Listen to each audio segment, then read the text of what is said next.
신임한 민주적 정당성 그리고 신임을 배신했다라는 것을 이유로 제시했습니다. 이를 통해서 박근혜 대통령을 파면해서 헌법과 민주주의를 수호하겠다는 것이 야3당이 제시한 이유입니다. 네, 앞서도 말씀이 좀 있었는데요. 이 탄핵 소추안에 세월호 7시간 문제가 포함될지 아니면 빠질지가 관건 중에 하나였습니다. 이게 어떤 내용이고 또 여야에 또 어떤 신경전이 있었나요?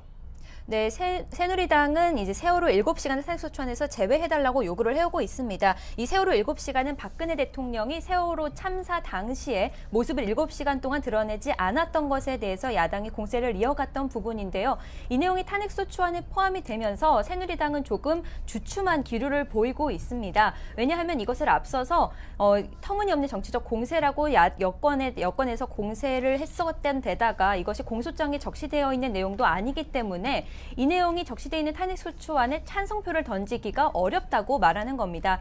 그래서 새누리당 비주류는 이 내용을 탄핵소추안에서 제외해달라고 야권에 정식으로 요청을 했지만 오늘 민주당이 다시 한번 이 내용을 뺄 수 없다고 발표를 하면서 새누리당 비주류의 움직임은 내일까지 한번 다시 지켜봐야 할 것 같습니다. 네, 이제 탄핵 가결 전망에 대해서 좀 살펴보겠습니다. 탄핵 가결을 위해서는 국회 재적의원 3분의 2 이상의 찬성이 필요합니다. 이걸 다시 한번 설명을 해드리면요. 국회의원 200명 이상이 찬성을 해야 탄핵 소추안이 그러니까 가결이 된다는 뜻입니다. 이 부분에 대해서 이제 지금 국회 의원 구분, 의원석 이런 것들이 중요한 상황인데요. 좀 이 부분에 대해서 강 기자 정리해 주시죠. 네, 20대 국회의원 의석수 먼저 한번 살펴봐야 할 필요가 있습니다. 새누리당 128석, 그리고 더불어민주당, 국민의당, 정의당 순으로 이제 121석, 38석, 6석으로 나눠져 있고요. 무소속이 정세균 국회의장 포함해 7석이 되어 있습니다. 이 모든 야3당과 무소속을 합쳐서 172석이 되는데요. 때문에 새누리당에서 28석을 찬성표가 있어야지만 탄핵안이 가결이 됩니다. 네, 이제 가장 중요한 게 새누리당 비주류가 어떻게 이 탄핵안 처리에 있어서 어떻게 임할지가 가장 중요하다 이렇게 볼 수 있습니다. 강 기자, 지금 새누리당 비주류들 분위기가 어떻습니까? 새누리당에서는 최소한 35표 이상은 찬성표가 나올 것이라고 자신을 하고 있습니다. 앞서 공공연하게 발표한 적도 있었는데요. 새누리당 비주류 의원들은 또 친박계 의원들과도 개인적인 접촉을 가지면서 친박계 일부에서도 탄핵 찬성표를 끌어올 수 있다고까지 자신하는 모습입니다. 때문에 200표 이상은 넘길 것이라고 비주류 내부에서는 자신감 있는 목소리가 나오고 있는 상황입니다. 네, 지금 아직까지 이 탄핵 소추안 보고를 위한 본회의는 열리지 않고 있습니다. 이 탄핵 소추안은 부결될 수도 있습니다. 지금까지 상황으로 봤을 때는 가결 가능성이 높지만 부결이 될 가능성도 배제할 수는 없는데요. 강 기자, 만약에 부결이 되면은 이후의 절차는 어떻게 되나요? 부결된다면 일단 재발의는 불가능한 상황입니다. 왜냐하면 내일 표결이 이루어지는데요.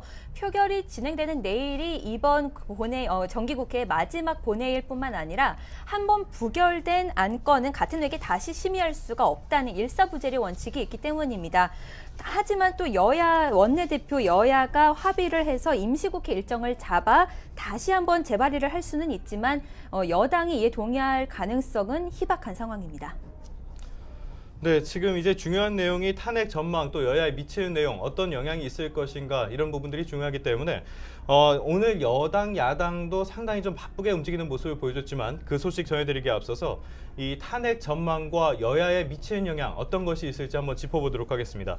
먼저 이제 새누리당 친박계 지도부를 지금 장악을 하고 있는 친박계들의 입장을 한번 살펴볼게요. 지금 강 기자가 보기에는 탄핵 친박계들이 어떻게 나설 것인지 또 이 탄핵 가결 또는 부결 뒤에 어떤 영향이 있을 것인지 설명 좀 부탁드릴게요. 친박은 앞서 어제 새누리당 이정현 대표도 말했듯이 부결을 원하고 있습니다. 왜냐하면 앞서서 탄핵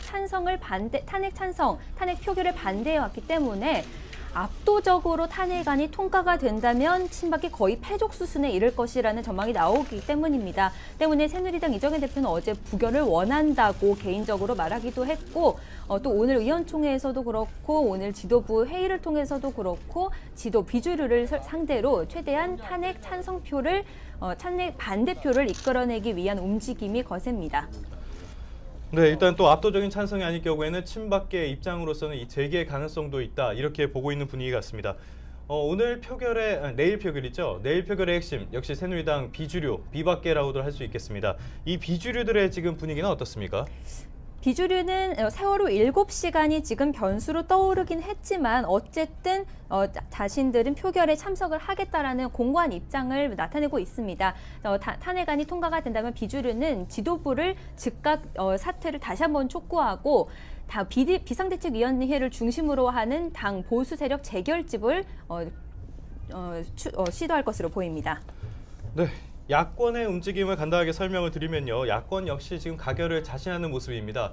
대신에 이제 230표, 많게는 250표까지도 있을 수 있다. 이렇게 기대를 하는 모습인데요. 다만 이제 조기 대선 체제가 확정되고 그러면 대선 국면에서 유리하긴 하겠지만 야권 내의 대선 주자의 경쟁 과열이 일어나면서 분열이 심화되면은 역풍을 맞을 수 있다. 이런 우려도 지금까지 나오고 있습니다. 이번에는 오늘 여야 정치권의 움직임 한번 살펴보겠습니다. 먼저 여권, 새누리당 지금 친박과 비박계는 완전히 다른 당처럼 움직이고 있는데 오늘 오전에도 따로 회의를 열고 의견을 조율했죠. 네, 새누리당 친박계와 비주류는 오늘 아침에도 각각 회의를 열고 막판 작전을 짜는 데 나섰습니다. 새누리당 친박계는 먼저 공세를 이어갔는데요. 특히 세월호 7시간에 대한 공세를 이어갔습니다. 처음에는 미용이다, 굿이다, 연애다 하는 등등의 터무니없는 공세를 하더니 이제는 그 내용을 탄핵 소추안에 적시까지 했다면서 이것이 굉장히 경솔한 행동이라고 비주류를 회유하는 듯한 모습을 보였습니다. 새누리당 비주류는 다시 한번 공조태세를 강화했습니다. 야권에 조금은 유감스럽다라는 세월호 7시간을 빼달라는 내용을 제안을 하면서도 탄핵은 국민의 뜻이기 때문에 탄핵 표결에 참석해 찬성표를 던지겠다고 다시 한번 천명했습니다. 네, 야권은 오늘 배수진을 친 모양새입니다. 탄핵 가결을 위해서 국민의당, 더불어민주당 모두 탄핵이 만약에 부결될 경우에는 국회의원직을 다 버리겠다.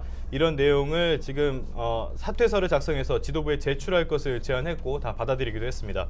더불어민주당은 새누리당 초재선 의원들이 너무 친박계 눈치를 보는 것 같다면서 박근혜 대통령이 아닌 국민을 보고 앞으로 나가달라고 촉구를 했고요. 국민의당도 의원총회를 열고 박근혜 대통령이 표결 직전까지도 온갖 꼼수를 시도할 것으로 본다면서 압도적인 가결을 위해서 남은 시간 동안 모든 소속 의원들이 철야 농성에 돌입하겠다고 강조했습니다. 이번에는 2004년에 있었던 일이죠. 노무현 전 대통령의 탄핵이 있었습니다. 당시와 지금의 차이점이 어떤 건지 좀 짚어보도록 하겠습니다. 강 기자 좀 간략하게 정리 좀 해주시죠. 네, 2004년 고 노무현 전 대통령 탄핵소추 사유, 박근혜 대통령 탄핵소추 사유 모두 헌정질서 수호를 내세웠습니다. 하지만 구체적인 법률 위반 사항이 매우 다른데요. 노무현 전 대통령 탄핵의 가장 직접적인 사유는 선거법 위반이었습니다. 측근 비리, 경제 파탄에 대한 책임도 있었는데요. 박근혜 대통령은 현재 특가법상 뇌물죄, 대기업의 기금 모금을 강요한 죄죠. 뇌물죄를 비롯해 직권 남용과 강요, 그리고 공무상 비밀 누설죄 등이 주요 탄핵 이유로 적시되어 있습니다. 탄핵 촉발 사유도 조금 차이가 있는데요. 노무현 전 대통령은 현직 대통령으로서 여당을 지지해달라는 공개적인 발언을 한 것이 이유가 됐다면 박근혜 대통령은 최순실 게이트 수사 결과 공범으로 적시가 됐고 또 피의자로 지금 전환이 된 상황입니다. 그것 때문에 현재 조금 상황이 다르다고 볼 수 있습니다. 네, 이제 국회에서 탄핵 소추안이 가결되는 것도 중요하지만 이것이 가결되면 헌법재판소에서 이제 심판을 하게 됩니다. 최장 180일 동안 이제 심판을 하게 되는데 여기서 어떤 결론이 나는지가 굉장히 중요합니다. 2004년에 노무현 전 대통령 때를 보면은 당시에 판례 같은 것들이 없었기 때문에 2달가량 시간이 소요가 된 적이 있었어요. 근데 당시에 이제 판례가 나왔기 때문에 어떤 전례가 있다고 볼 수 있는데 당시의 판례 좀 소개 좀 해주시죠. 네, 일단 진행 절차 먼저 설명을 드리자면요. 대통령 권한이 즉각 행사 정지가 됩니다. 탄핵안이 가결되면 행사가 정지가 됩니다. 탄핵안 의결서를 사본을 대통령에게 보내면 그때부터 헌법재판소 심판 결정이 나올 때까지 권한이 정지되고요. 황교안 국무총리가 직무를 대행하게 됩니다. 헌법 71조를 보면 대통령이 거리되거나 사고로 직무 수행을 할 수 없을 때 총리 권한을 대행한다고 할 수 있습니다. 하지만 당시에도 그렇고 지금도 그렇고 총리 직무 범위에 대해서는 명확한 규정이 없는 상황인데요. 따라서 지난 정부 사례 말씀하셨듯 정부 사례를 기초해서 총리 직무 범위를 판단할 수밖에 없습니다. 2004년 3월 노무현 대통령 탄핵안이 의결됐을 당시에 대행한 고건 전 총리 사례가 기준이 될 가능성이 큰데요. 가장 먼저 고건 전 총리는 국방을 챙겼고 그다음에 외교, 치안 순으로 챙겼던 모습을 볼 수 있습니다. 또 낮은 자세를 유지하면서 대통령 권한 대행 일은 청와대 비서실이 보좌받기도 했습니다. 때문에 이런 상황에 따라서 환경 국무총리의 직무 대행이 어떻게 여야 합의로 이루어질지도 주목되고 있습니다. 네, 이제 상당한 변수들이 아직도 남아있고 헌법재판소의 심판, 이것이 가장 중요하다고 볼 수 있겠습니다. 아직까지 국회 본회의는 시작되지는 않고 있지만 일부 의원들이 회의장으로 입장을 하는 모습인 것 같은데요. 본회의가 시작되면은 저희가 다시 한번 생중계로 이 내용 전해드리도록 하겠습니다. 지금까지 국회 야외 스튜디오에서 YTN이 전해드렸습니다. 구름과 안개 사이로 해도 숨어 있고 금방이라도 비가 내릴 것 마냥 흐립니다. 다행히 크게 춥지는 않은데요. 오후 1시가 지난 지금 현재 이 시각 서울의 낮 기온이 5.3도 보이고 있습니다. 오늘 낮 최고 기온은 서울이 6도, 전주와 대구가 10도, 광주와 창원이 11도까지 오르며 어제와 비슷하겠습니다. 다만 어제부터 대기 중에 쌓인 미세먼지가 미처 다 빠져나가지 못하면서 오늘도 공기는 탁하겠습니다. 오늘과 내일 전국 곳곳에는 눈과 비 소식도 들어 있습니다. 밤부터 중부와 호남 지역부터 내리기 시작해 점차 확대되겠습니다. 내일까지 강원 북부 산간에는 최대 8cm가량의 눈이 쌓일 수 있겠고요. 그 밖에 강원 지역에는 2에서 5cm, 경기 동부와 충북 북부, 경북 북부에는 1cm 안팎의 적설이 예상됩니다. 서울과 그 밖의 내륙 지방으로는 비로 내리겠고요. 비의 양은 많지 않겠습니다. 내일 오전 중에 눈과 비는 대부분 그치겠지만 주말을 하루 앞두고 다시 추워집니다. 내일 낮부터 찬 공기가 내려오겠는데요. 토요일과 일요일 서울의 아침 기온이 영하 5도까지 뚝 떨어지겠습니다. 이번 주말 내내 춥겠고요. 바람도 강한 만큼 두툼한 겨울옷으로 추위에 대비 잘 해주셔야겠습니다. 지금까지 덕수궁 돌담길에서 날씨 전해드렸습니다.